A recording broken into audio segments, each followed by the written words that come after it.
Oh, you made it. You're finally here. Welcome to the Half Cocktails Podcast, a place where we have a great time celebrating science, the social contract, and just plain old congeniality. Dare I say, a place where we seek a path to peace, prosperity, and exploration. Yes, that's right. I'm your friend and host, Dan, the worshipping Dionysus man, sipping on a bristling and bubbly cocktail. Joined with me today is the inimitable Ron. Yo. You don't want to eat lunch until you hear this one jaw-dropping fact Ron has for you. Ron, how are you doing today? I'm doing quite well. Quite well. Good. Glad to hear it. Because it's been a hell of a week, I don't mind telling you. Indeed. All over the world, lots of bullshit is continuing. And of course, we encourage you to reach out to us at halfcocktails@gmail.com, or maybe you want to just send us a text message or leave a voicemail. We got a phone number, 443-499-8253. Be careful. We can and will use those communications to talk about right here on the Listener Interactive segment. And speaking of interactment, Ron, Robert over on our Discord pointed out I did make a mistake. Whoa. Robert shared a graph with me showing wage growth from 2010. This is from the St. Louis Fed economic data, 3-month moving average of unweighted median hourly wage growth. Yeah, since May 2021, we have been experiencing, they peaked at 6.7% wage growth. We slid down to about 5% wage growth. So wages are growing. And I guess that actually does correlate with the story of the United Auto Workers Union getting that raise, right? Well earned. Okay, so wages are going up. And anecdotally, my wife works retail, and she's saying this holiday season, people are spending like mad at her store. So, well, I'm sure those retailers will be really happy if that comes to fruition. If that keeps going forward, I do really hope people are getting their wages up to be able to afford all of this inflation, because it is crazy. Anyhow, just so you know, I know how to say I was wrong about that. How about that? Most people have a big problem admitting that they were wrong about something or, even copping to that at all. So kudos, sir. Yay! Not on this show. Damn it. This show is a science-related show, and with new data, we update our beliefs. Facts matter. And Ron, we have a new sponsor today. Oh, my. Yes. Today's fun and informative show is brought to you by the Wayland Corporation. Ooh. Explore space and meet new species. Join the Wayland Corporation today. I hear they're building better futures. They are building better futures. All right, so today we're going to be talking a little bit about Chimera Monkeys and trapped electrons. Going to get deep into the woods on that later. We're gonna take a look back at time into a 14-mile high hot air balloon ride. Scary. Yeah, right. We're going to talk about a different form of snake oil today. A little bit of some school textbooks and how they're handling science. And have that for you later in the show, along with the fun fact-checking trivia quiz. But for now, I think we should move on over and talk about that hot air balloon. Nothing would be better than a look at days of yester in a time machine. So a little more hot air, huh? Okay, the time machine. Ron, this week in 1935, a man named Albert William Stevens took a hot air balloon flight. Not just any hot air balloon flight. This man was in the Air Force, at the time, the Army Air Corps. So this was a military operation. Took a balloon 14 miles into the sky. Sounds ill-advised. I would be shitting bricks personally. This was a record at the time, by the way, until the 40s and 1946, and then that one wasn't passed for another 10 years. Okay, so 14 miles high. That puts you, I believe, in the stratosphere. That's pretty incredible. Well, guess what? They had some cameras, and they managed to take some pictures of, get this, the curvature of the Earth. How can that possibly be? How can that possibly be? You know, it's almost like those crazy curved earthers knew in the 30s that today we would be arguing about it. So they took those fake photos no, that's of course ridiculous. They took very real photos. All they were doing was a hot air balloon experiment. They're not expecting to get those pictures, but they took a camera because they knew they would be getting something. And yet here, almost 100 years later, using computers and phones that utilize satellites that orbit said spherical globe, we're battling the concept of the flat Earth, even though you could rent a hot air balloon, go up high enough, and get your own goddamn photograph. You know, those curved earthers really have been playing the long game, haven't they? Yeah, ever since what's his name in ancient Egypt was like, I know, I'll do a trick with shadows in deep wells. Eratosthenes. That's the one. Eratosthenes. I'm great with these names. Eratosthenes. Yeah. That was if you don't know, the first guy that calculated accurately the circumference of the Earth. Because he was a traveler and he noticed that shadows weren't doing the same things in different parts of the world. So he made some mathematical measurements during, equinoxes, like when the sun was straight overhead, and was able to accurately say, wow, the Earth is curved, and it's a sphere about this big, and he was stupid close. I don't know. Sounds like fake news. Fake news. Yeah, these curved earthers, they've been at it for 2,000 years. Okay, so Albert William Stevens won a medal, the Distinguished Flying Cross, twice, once for this, because apparently in the 30s, going up 14 miles in nothing but a hot air balloon, kind of a badass thing. And I'm thinking about that now, and I don't think I have the guts to do it. Right, and was he getting supplemental oxygen? Did they do that then? You know what? That I don't know. That's a good point. Was he in a pressurized compartment or in an open air basket at that height? Wow, I mean... Yeah, climbing Mount Everest, you need all that stuff, right? Right, your airplane at 30,000 feet decompresses, you're going to need oxygen. 4 to 12 miles above the Earth's surface is where the stratosphere is. It holds very little water vapor and very very little. Yeah. You don't want to be up there trying to breathe. Let's put it that way. Damn. Yeah. So there's a reason you want a medal. I don't know if you could get a private balloon to get you to take you up that high anymore. Well, I mean, it sounds like the Ocean Gate of its era. What's Ocean Gate? Oh, the Titanic capsule. Oh shit! Yeah, right.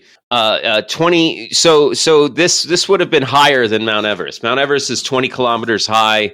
14 miles is 22 and a half kilometers. So they made it higher than Everest, where people need all of those masks. Quite impressive. If this thing had gone wrong, like, could you? I guess the Ocean Gate equivalent would be like a private guy that was like, yeah, the hot air balloon. Sure, I made it with discount fabric. Absolutely. And yeah, the control mechanisms are recycled bicycle parts. It's innovative, man. We're innovative. We're tech geniuses. Yeah, nothing could go wrong. There was a story here locally in Las Vegas. There was a guy, a wealthy guy, and wanted to take his son on that submersible as a gift. And the son looked it up and read about it and was like, Dad, we're not going on that. Smart kid. And he's like, why not? And he was like, because look, they're using old failed fucking Boeing hulls. They're using fucking Xbox controllers. Like, this is not safe. Let's not do this. Yes. Right. You're good. If I'm that dad, I'm listening to that kid every time. Like, hey son. Anyhow, very, very daring feat, and got us some photographic camera evidence of a curved Earth. And I imagine if he were still around today, he'd be like Buzz Aldrin, punching people in the face when they say he didn't land on the moon. Like, fuck you, the Earth isn't curved. Yes, one of the best, most well-deserved and well-earned punches in the nose, right there. Okay, let's get to some of the big news. It's time for some news from our point of view. We'd even be glad if we could have a laugh or two. It's time for some news. All right. What do you think is the fun thing to talk about first? Physicists trapping electrons in a 3D crystal? Or maybe chimeric live birth monkeys? More up your alley. Let's go with the chimeric monkey. That sounds fascinating. Okay, yeah. Well, surprise, surprise. This study was in China, not over here. No, not at a lab in China. Yeah, we would never have a company like Neuralink doing chimpanzee monkey research in the United States, shoving chips in their brain. No. So they had the live birth of a chimeric monkey, meaning they took stem cells from different embryos and put them together into this monkey that was born. Wow. Now, it was the same species of monkey right now, right? But they were two genetically distinct embryos. They've done this in rats and mice, but until now, they've never done it in other species, especially a monkey. Wow. Something so close to the human. Which, of course, tells you that human trials are right around the corner. I remember the movie Gattaca. I remember it very well. Indeed. This is exactly the kind of thing sci-fi used to talk about, right? Like, oh, we've got an embryo developing in our womb. Let's take a look and see what the genetics say. Well, we were hoping for maybe a boy that was going to be taller, and Bill played football, so we were hoping he would be really athletic. Yeah, nothing could go wrong here at all. Scientists learned a very good lesson from some science fiction's cautionary tales. Let's do that. That sounds like fun. But we could do it better. And I think that film Gattaca, which maybe I'll even link to, I think they do a great job of showing how such a thing exacerbates wealth inequality. Oh, absolutely. Like, let's say best case scenario, they get it right. Like, obviously, worst case scenario, we've got like mutant people going crazy, cats and dogs living together on the streets. Mass hysteria, right? Best case scenario, it works perfectly. And I can go in and be like, hey, I have this genetic disposition towards heart failure and I don't want my kid to have that. So can you just tweak that? And they'll say, sure, for X amount of dollars. Exactly. So you're going to have you'll have classism, but it will be geneticism. Right. So literally the higher classes would then end up having kids that were physically more capable. Being wealthy would be evolutionary advantageous. Yeah. And more than a way of just sexual success. Yeah. More than just, I want to sleep with you because you're rich. It's exactly. Because I slept with you and you're rich, our embryo is going to be tweaked. We're buying our genetic success. Yeah. Oh, that's, I can remember being in the 90s, seeing those movies like Gattaca, talking about it with my friends at the time, and not actually expecting to see it. Right. Or such a far distant future, we'd be long dead. At the very least, I would be an old dying man. And though my knees tell me I'm very old, I'm not that old. Okay, a little more about this study. These monkeys were cynomolgus monkeys, also known as crab-eating or long-tailed macaws. These are commonly used in biomedical research because they raise their hands when you ask them questions. Say, who wants to be part of this research? And they all, boom, hands go right up. They volunteered. It's ethical. Yeah, we should just call them the volunteering monkeys. So ultimately, they were using subsets of stem cells, injecting the embryos at about 4 to 5 days old, and then implanting them into the female macaws and bringing them to term. Yeah, it's fucking here. That's nuts. They've been using gene sequencing to decide and identify which stem cell tissues to use. They can tell the difference between stem cells derived from the brain, the heart, the kidney, the liver, even the gastrointestinal tract. Yeah, it's scary stuff. And this also begs a side question. They're doing it in China. They're doing stuff with the microchipping here in the States. Like, is it wrong or is it right? Like, how do we handle that? If China does it and it gives them a big leg up, are we wrong or right if we're like, we're not going to do that kind of research, that's unethical. Or do you have to, right? Or do you have to compete? And that's how you end up in the eugenics wars. Well, I seem to recall some certain Star Trek eugenics wars with the Khan Noonien Singh. Don't remember how it played out, though. I don't know what show you're talking about. Historical documents. Show. What show? Oh, and in further amazing, awesome science news, physicists have trapped electrons in a 3D crystal over at MIT. Wow. Now, the thing that makes this important is they've been trapping them in 2D.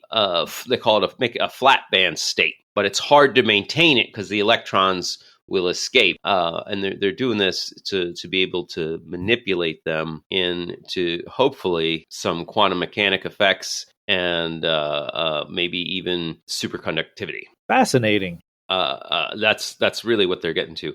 The 3D structure that they created to contain these electrons really suspiciously resembles the Japanese art of kagome, which is weaving patterns. So I want specifically basket weaving, right? So I'm wondering what other Japanese basket weaving patterns can we use in the quantum realm? So that basket weaving class they offer at the university is no joke. Yeah. You thought it wasn't going to help you in your advanced physics class.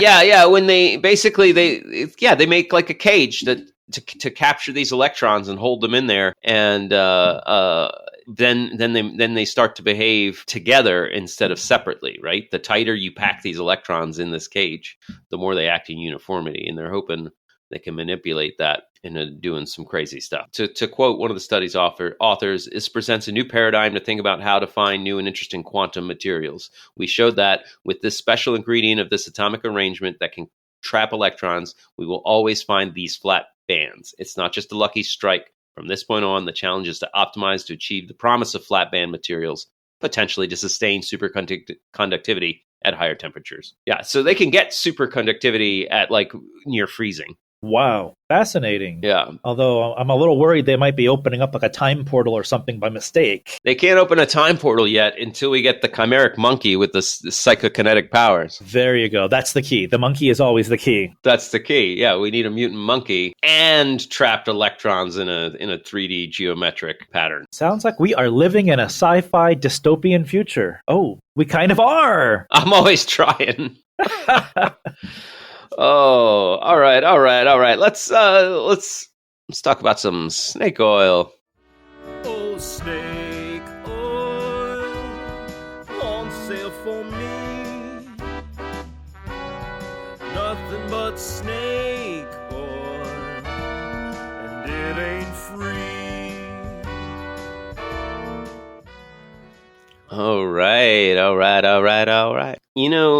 Science is near and dear to my heart, and I don't know where you were first introduced to science, Ron, but I grew up in a very fundamentalist Mormon household with some very anti-scientific ideals pushed into my head. That's tough. It wasn't until I was at school learning about biology and physics and space that I was introduced to the concepts of science and evidence and fact and data gathering. Yeah. I kind of grew up with science. My father being a chemist and a forensic scientist, and science was always just a part of our life. We, in our household. Yeah, from the beginning. It wasn't that we're going to talk about science.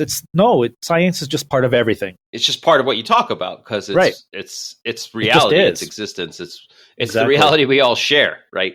That's the key. It's the reality we all share. In like a courtroom, the idea is you can bring the facts and back it up, and that's when it gets accepted. I think John Oliver once did a fun show on a study, like a news article about a study showed. And the tendency is for people, myself included, I'll read it and I'll be like, oh, well, this was just proven. And it's like, no, not scientifically, maybe emotionally proven to you.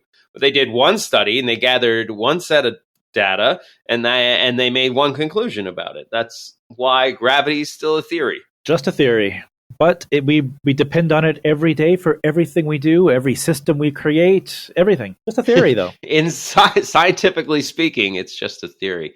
So it's with a heavy heart that I report that in Texas, they are currently voting on what science textbooks to put in their public schools, because they want to avoid books that include accurate descriptions of the causes and effects of climate change. Wow. And science doesn't care what you believe. It doesn't. And when you go over the evidence, like if we were in a court of law, climate change fucking happening. Beyond a reasonable doubt. And you just take it out of a school book, doesn't change shit. About climate change. It does change the fact that you're no longer giving children the scientific tools they need to compete as adults against not only other adults in America, but other countries. We really want to make these kids behind the Chinese. They're over there making Chimera Monkeys. And we're like, oh, well, we don't want to show you this textbook because it says this stuff about climate change. And I personally don't agree with that. What does it fucking matter what you agree with? It's science. It's happening. Exactly. It doesn't get in that textbook by conspiracy. And it doesn't get inside that textbook by accident. And it certainly doesn't get in that textbook because of some fucking scientist's agenda. All right?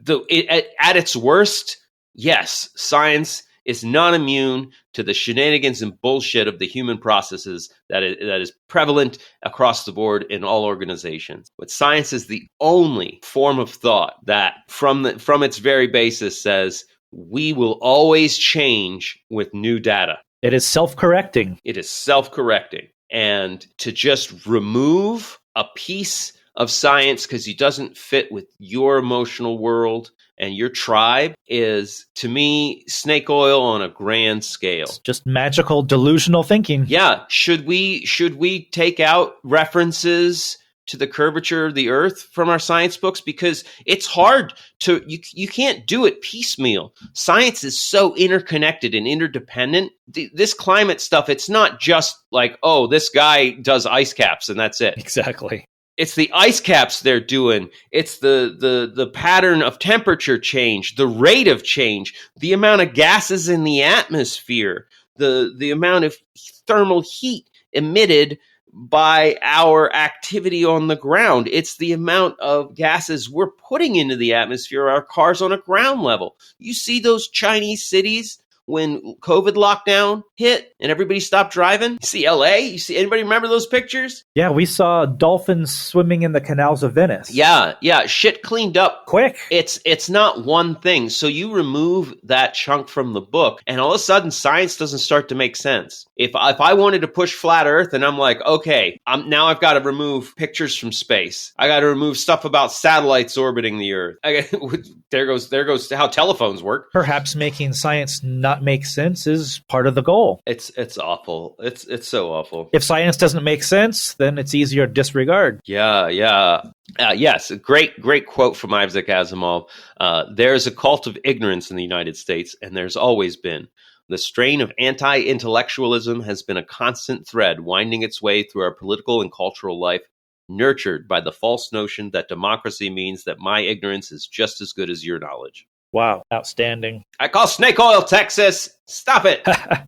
Let our science books teach science, for the love of God. Yeah, I'm gonna have to look, and hopefully next week I'll share that. There's a good letter he wrote about religious fundamentalism superseding science. Right. There's also not specifically science related, but Barry Goldwater's very poignant quote from back in the day about when the preachers would take over the Republican Party and how dangerous that was going to be, how prophetic it was. Yeah.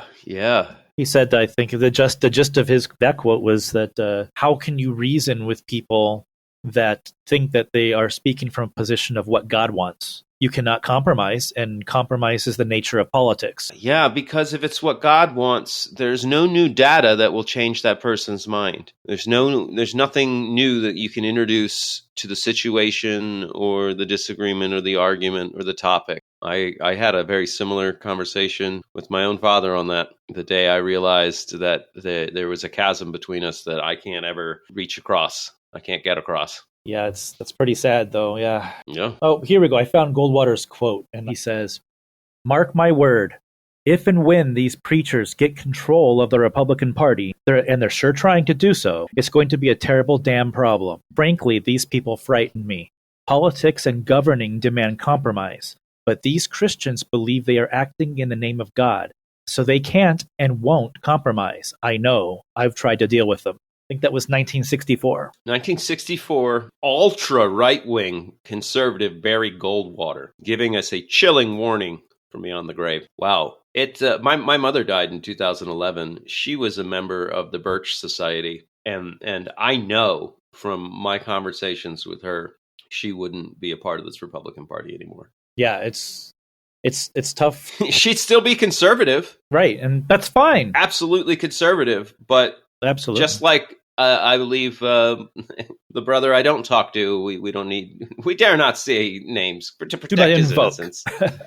I believe I have one of my brothers that has distanced himself because he has values, and whether I agree with those values or not, there's been a shift away from what it used to mean to be conservative. Like, the party's been hijacked, and I hope, if any conservative people are listening, I hope you see that. Absolutely. We need a strong Republican Party or conservative party out there, and there's not historically been a dearth of ideas from that side of the aisle.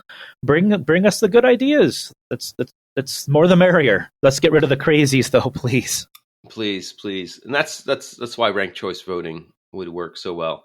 Is it lets people vote for the crazies, and then you get down to the people that are more centered, like Barry Goldwater says, politically, that can make a compromise, and not hopefully say this textbook doesn't get to talk about this because it disagrees with my personal beliefs. It's just so insane. I don't understand how schools even work anymore. Like, I feel like there's been an attack, and people don't like the idea of public schools. Right. And there's been a huge, especially since COVID, a huge uptick in homeschooling. And I just read an article, actually, it looks like it was on CNN, that it's not going away. It's going to be the trend is going to be going toward homeschooling. And I mean, that's just another way to keep the extremism in. Oh, yeah. And to guarantee that we become and stay a fractured and splintered society. Which is much easier to grift in that environment of a fractured society. Yeah, we're going to fall apart and be conquered, though. Mark my words. Like, part of the cohesiveness of American society was the fact that everybody was going there. Every child, all of the kids, got sent to the same place. They got to know each other. Friendships formed, social bonds, for better or worse.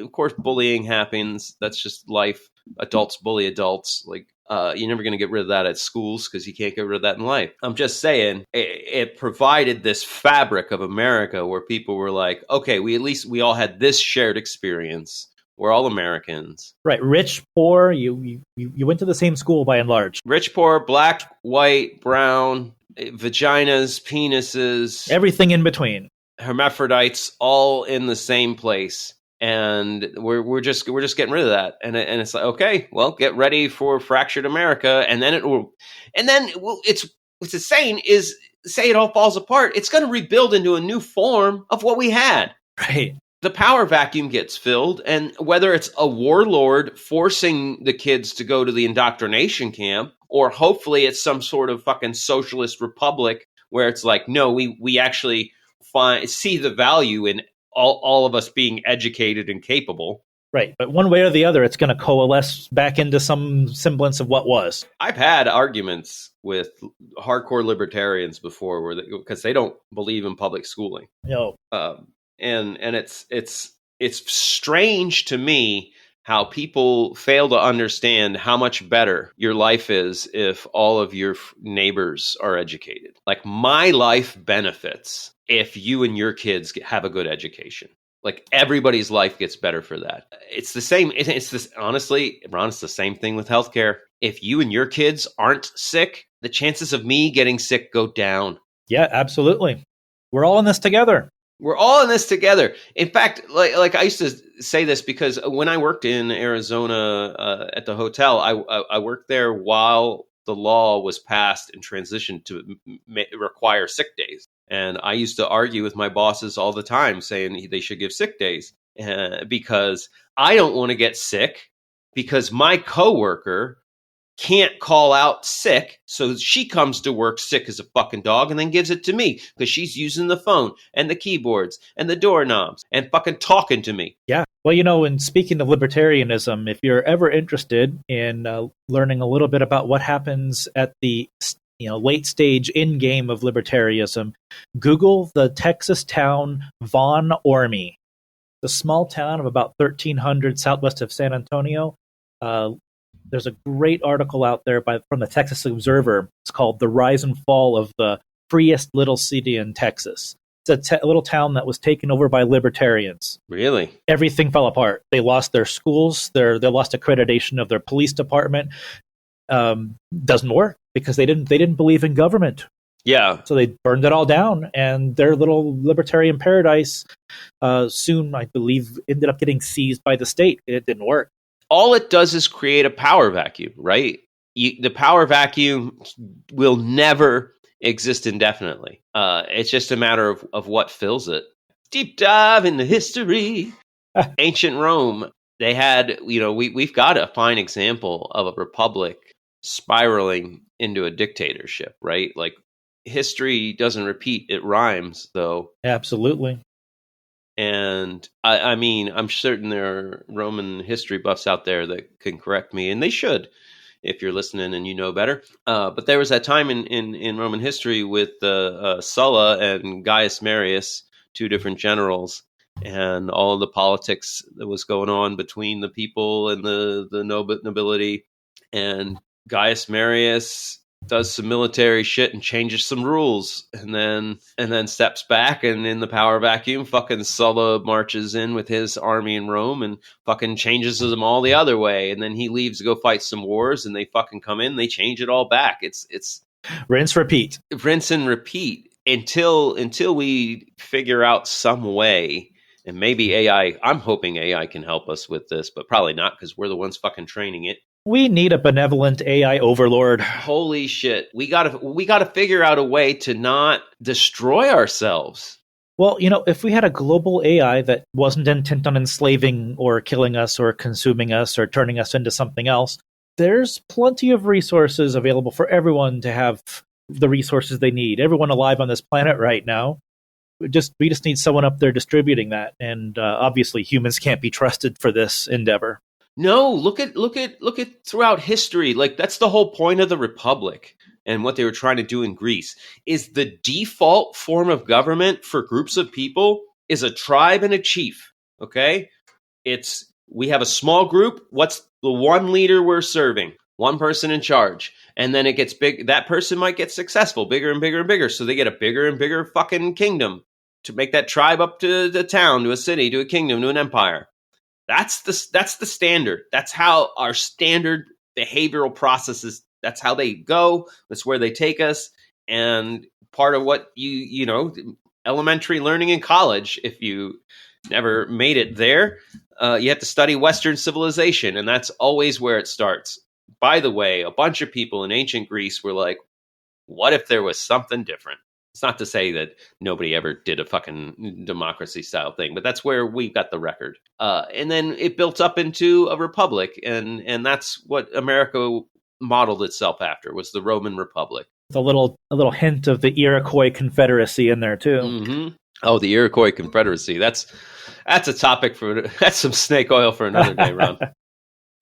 That's a very deep dive topic if you're not familiar with the Iroquois Confederacy's part in the early formation of the United States. Very, very fascinating stuff. Anyway, but today, all of us, we got to move on to do some fact checking. Ooh, exciting. Here we go, what do you know? It's fact checking time. Will you believe or be deceived? It's fact checking time. Cross my heart and hope to die. Stick a needle in my eye. Here's the clues that all the kids call fact-checking time. Ron, are you ready for this? This is going to be best out of 3. You're playing for Nancy in Tucson, Arizona. If you get 2 out of 3, we're going to send her some special from the show. I could not be more ready. Okay. All right. First up, claim by social media post that the Supreme Court has issued a complete ban on firecrackers in the country. I am going to say no. That is false. Simply because I don't see a conservative court banning anything. They love to allow everything. So no ban. Yes, there is no complete ban on firecrackers. Someone can make money somewhere, so there will be no ban. Also, I read India as Indiana, so this is the Supreme Court of India has also. I see. That's on me. That's on me. I'll just go ahead and assume that the India's Supreme Court is also conservative and business friendly as well. And I bet I'd be safe in that assumption. I'm also delighted in the fact that we're currently in a spot where it's about India, but it could very well be about the United States. I can't tell the difference. Right. Hey, globalization. We're all one. It happened as a corporatocracy instead of a one world socialist government. Hooray, I think. We've all come together and it's great. No, we've all come together and it's now shit. And it's shit. Okay, so a claim on social media is that Letitia James has been criticizing President Joe Biden. I believe this president is an embarrassment to all that we stand for, reads the text with the video. Yeah, I could understand maybe some light disagreement on some specific personal topics, but with verbiage like that, I'm going to say that is false. It is false. Somebody mashed up her talking about President Donald Trump in 2018 with Joe Biden talking. So they play a clip of Joe Biden talking, and then they cut to her being like, "This president's an embarrassment for all that we stand for." Clever. It's strong out there in the internet land, right? Like what's real, what's not. Yeah, and they really want to believe in conspiracies. The brain is wired to want that, and it's bizarre, but people have to fight against that. My dad told me that the governor in South Carolina was allowing postpartum abortions at the age of 9 months. And I was like, what the hell are you fucking talking about? They aren't murdering 9-month-old babies. That's not abortion. That would be infanticide. That's anyway. I tried to explain to him. And he said that he saw it with his own eyes. He saw the clip with his own eyes. I couldn't talk him down on it either. Like showing him clips, because I was able to find through the internet fact-checking stuff on those clips. I was able to find the actual clip and how he was misquoted. But it had already been in his brain, and the stuff I was showing him wasn't allowing any movement on that opinion. It was like, nope. No, we want, our brains want to believe the conspiracy. I've got an acquaintance that recently was saying, like, pointing up at an airplane going across the sky, basically on the flight path toward the airport. A normal thing that you see. So, and they said, "Oh, I wonder why there have been so many planes lately. Yeah, I think they might be transporting immigrants or something." And I'm like, what? That's the flight path to the airport. There's a plane every 10 minutes there all the time. This is just the way it is. And somehow it's a conspiracy now. It's bizarre. Yeah. Right. That Jim Carrey movie, The Number 23, it's about a guy who gets obsessed with the number 23 and he just starts seeing it everywhere, right? But that's how the human brain works. Right. Just like the phenomenon of you look at your clock every day and you see at 11:11 almost every day, right? There's a phenomenon. 11:11, what's a conspiracy? It's like, no, it's not.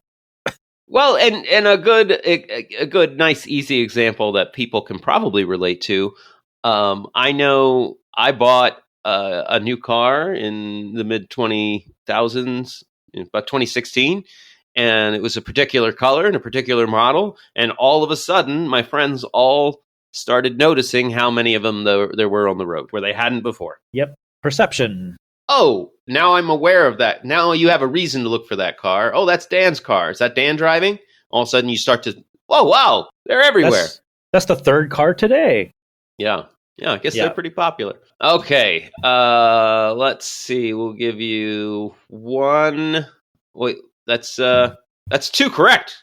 I already two have correct. two correct. You win. I win. You win. Oh, Can we do the third one anyway? I guess.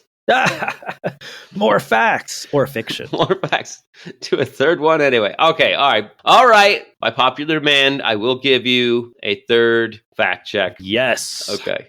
This is really, really fun. Did Elon Musk call Bill Gates evil on his former Twitter platform, currently called X? With no knowledge of this at all, I'm not keeping up the last few weeks or months about Elon's rantings, but based on his previous posting history, I could see him doing that absolutely. Yes, fact. No, he didn't. Oh. It was satire. Okay, but he will. Just wait. Just wait. It's coming. He'll get there. Don't worry. We'll revisit this when it happens. Mark, timestamp that. Yeah. Write that down. All right, I get that wrong, but I won anyway. You did. All right, let's talk about something. Let's feel good. A call for a sip, maybe even a hit, and join us for half coffee good, and join us for half coffee good. Hey, now this made me smile. Thanks to an experimental implant, a patient with Parkinson's disease is now able to walk after 25 years of suffering. Hell yeah. Yeah, this guy diagnosed at 36 and has been experiencing decreased locomotive functioning as the illness progressed, but they put this device inside him and boom, he's walking again. He is talking about how he doesn't have problems. Like this guy is fucking through the moon. I mean, imagine not being able to like walk to the elevator, and now all of a sudden you can just stand up and do it. Medical miracle. Wow. Medical miracle. Now, Michael J. Fox is famous for having this disorder. It's a chronic degenerative thing going on in the central nervous system. So this isn't just motor control. This Parkinson's actually will affect your non-motor systems too, which to me is terrifying. Like you can't even guide your thoughts. Yeah, horrifying. Yeah, it starts out with tremors, slowness of movement, rigidity, difficulty walking, and then just gets worse from there. Seeing, though, the developments is astounding. These kinds of developments to me is astounding. We were talking earlier about like Neuralink doing all those tests on the monkeys and China doing these chimeric stem cells stuff. Is it wrong to kill 10,000 monkeys so 10 million people can have lives again? That's a quandary. Right? Like this is, I don't know. Maybe I'm sick in the head and I keep seeing the life as some trolley problem. Well, it's an issue that society confronts all the time, whether we want to acknowledge that or not. Usually we just pretend that we're not in one of those decisions. Right. And go with what's accepted. It's easier for people to not be aware of it. It puts me in a quandary because I really want to do I want to go and tell people protesting, like an animal rights group protesting work done on monkeys, that they're wrong to do it? Should we be doing this stuff only on volunteer humans? Would that make it better? And with some questions, it can both be wrong and the thing you need to do. Fucking hell. It's above my pay grade. Ethics and philosophy to answer these questions. It's like, yes, this act is wrong, but necessary. How do you do that? But you gotta. Yeah. Because it really, I mean, in looking, I'll have the link to the news article with the interview with this guy, and just seeing his whole shit change and be so uplifting, and it's like magic, yeah, right. Science got us here. Science fucking got us there. step by step. They did experiments, and they had to log that evidence, and they had to pay attention to that evidence in order to build on it and get it a step further. And that's the critical part of admitting you were wrong, right? Like, they could never have gotten this device to work and give this man and other Parkinson's patients in the future such relief if they were like, nope, God said that this device is going to work this way, so I can't change that part of the functioning. No, they had to be able to change any aspect of it in order to get it to work based on the data they were getting. Yes, facts, not alternative facts. It's so tough because all of us, myself included, we want to believe what we already believe. That's just human nature. We want to see those new facts back up what we already believe. We want affirmation is what we want. Affirm my beliefs, please. Futurama, I think, summed it up pretty succinctly early on with where they go to Robot Transylvania. And the robot's like, I choose to believe what I was programmed to believe. And that always cracks me up. Oh, yes. I'm like, yeah, that's me. That's me right there. All right. Ron, this has been a great time today. I want to thank you wholeheartedly for joining me. Thank you for being a great host. Oh, you're welcome. Folks, so glad you made it all the way to the end with us. I'd like to give a very, very warm thank you to the Wayland Space Corporation. Need to give a shout out of, obviously, science, congeniality, and the social contract, making society better than anarchy for many of the last 1,000 years. And just have a wonderful day, folks, going forward. If you did have a good time with us today, you know what to do. Smash that like button. Tell somebody that needs us. You can find us over on halfcocktails.com. You can shoot us an email, halfcocktails@gmail.com, or even a text or voice message at 443-499-8253. So thanks for stopping by, and go out and be well. That's right. That's a goodbye. You can say goodbye now. Goodbye. Cruel world. Now things are ending, it's time to go. No more to get through, thanks for listening, that's our show. Ain't affectation, we're just leaving you half-cocked. We had a good time talking today, but even best times eventually they fade away. Ain't adjuration, we're just leaving half